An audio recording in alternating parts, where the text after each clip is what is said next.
when I'm in a lot of pain, it's really hard to emotionally regulate. So Yeah. I don't want to have a go at somebody because I'm having a physically tough day and I'm frustrated on top of the stress. It's why I have to keep as calm as I can to help me to manage my pain levels as well. Mm-hmm. I don't want to do that. It's totally unnecessary. I understand misunderstandings happen, but I don't want to be gunning at somebody who's trying to help me, or gun at somebody who's doing silly things. But this person isn't doing silly things. I'm just not sure what they're doing sometimes. I'm suffering. No, of course. I mean, it's completely valid what you're saying. And what I will do for you is basically I will speak to Cedric tomorrow morning and just basically get an idea of what they're doing.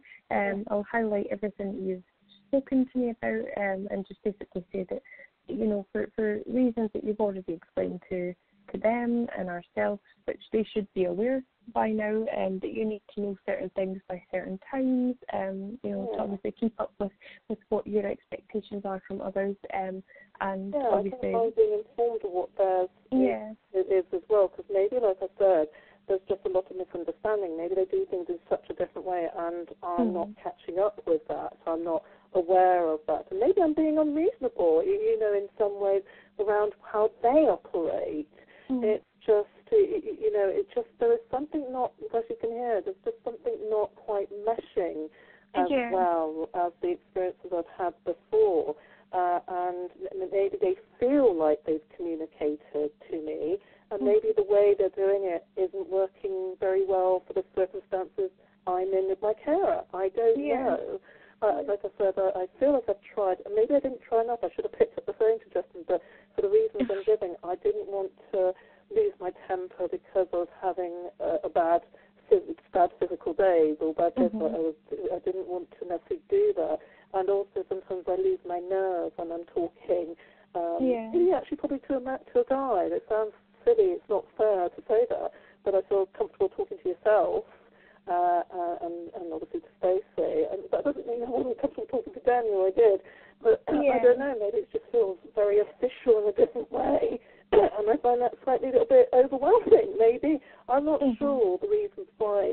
For me, it's different, and I'm having. And maybe they will feel they are communicating really well, and maybe, like I said, the way Aviva's style is different to theirs, and that style has clearly worked for me, and Cedric's just different, and it's about educating my expectations, my cares, so we understand, and also for them to get their heads around that you are dealing with a disabled person with a carer. It is really okay to work with them. They know everything. I've been in my life for 10 years. We've authorised this. Do you need more authorisation? But also to when we're asking questions, sometimes have a detailed explanation, or provide the information we're asking for, or let me know why you can't, or if it's going to take you some time. So I'm not sitting there going, you don't know the impact on this because I need to let half a dozen other people do. I don't want to keep repeating myself to this gentleman, saying, I do need to let people know. If you saw my emails, you'll see it a few times going, I need to let a couple of people know. I don't want to keep repeating who it is. No, I mean, it's not, I mean, it's unreasonable for them to expect you to have to repeat yourself and have to explain why. I mean, once they're told once, they should have that on file, and they should remember that. And obviously, if they're dealing with your case, they should deal with that, and they should be taking everything on board and basically making sure that they are aware of the situation and they are up to date with what's happening and have all the information that they need on the basis of what they need to be doing in order to let you know what's happening. And obviously, if you aren't sure what's going on and you do need further explanation, if they are, not explaining it properly or explaining it in a way that you understand, or even just not saying anything, they should be taking that on board and thinking, okay, well maybe we need to do it, tell you in this way, or give you more information when we tell you we're doing something, and explain why we're doing it and how long it may take. even if it's bad news, they should be upfront and honest about it and basically let you know that this is what's happening, this is why it's happening, and this is what we're going to do about it and when. And they should really be giving you all of that so that you are confident that they are doing things. Yeah, well, you should be. I mean, because it is, when I felt really awkward having to ask, why am I having a floor evaluator? Because I was genuinely confused. I was because, Balfour had done measurements, somebody else had done measurements, the loss adjuster had done measurements, and so I was honestly confused. And even when the guy turned up, he's going, so which room's it? Without sounding awful, that was a bit of a remarkable statement when you can see most of them are concrete because the flooring's been ripped out. It was a little bit concerning. You kind of go, weren't you told it's a total of 6 rooms? And he's like, why am I repeating myself about some of this when this has been done more than 5 times with lots of different situations, and that in itself generates a stress and an anxiety and a concern, and you start questioning the process. There starts being an element of doubt that niggles, and again, I sometimes feel like I said,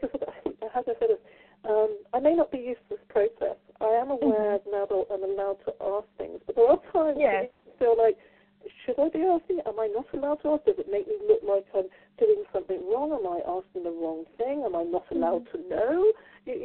I'm starting to feel that way for the last couple of weeks, feeling nervous to ask. You're going, hold on a minute, I'm so that's sorry. not how it's supposed to feel. This is your plane. Definitely not. You need to know. You need to understand stuff. You're not used to this. You don't work in the profession. I don't. It may be without saying old hat to him. But for someone like myself and my carer, understandably, this is not our area of expertise. We don't know the conditions. We don't know how settlements are done when you're dealing with somebody disabled. We don't know what the options are. We don't know all the processes or why. When you're going for it as a first-timer, it's understandable you're going to start going, why does that happen? What was the outcome of that? How did this help this? Because from our point of view, what else can we do to help facilitate this to get me home? No, of course, yeah. I mean, I think people forget that because we deal with this sort of thing 24/7 every single day, that we forget that people that call up don't deal with it every day. They don't. Most of them have never done this sort of thing before. So I think I can tell you. No, I wouldn't say that.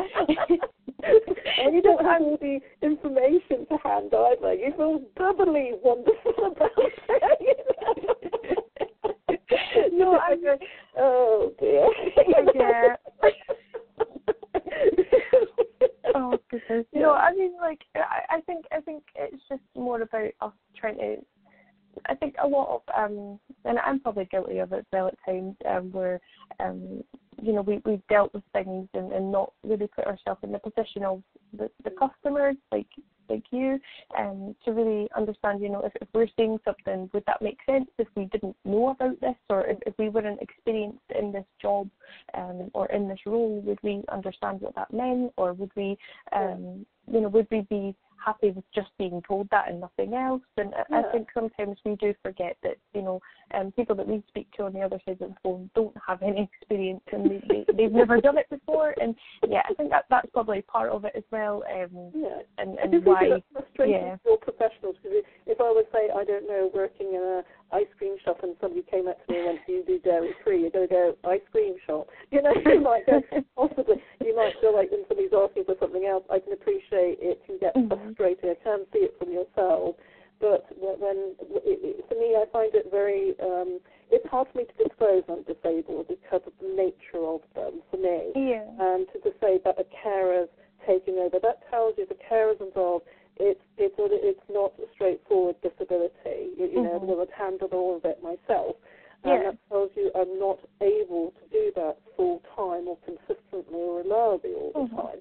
However, I am the claims policy holder. I do still need to work or be included, even if that's just copied into emails. And when I'm strong enough and well enough and have moments of capacity, to full capacity, I'm reading stuff and going, oh, right, okay, caught up, know where I am, things like that. And I appreciate sometimes very hard for any organisation to get their heads round.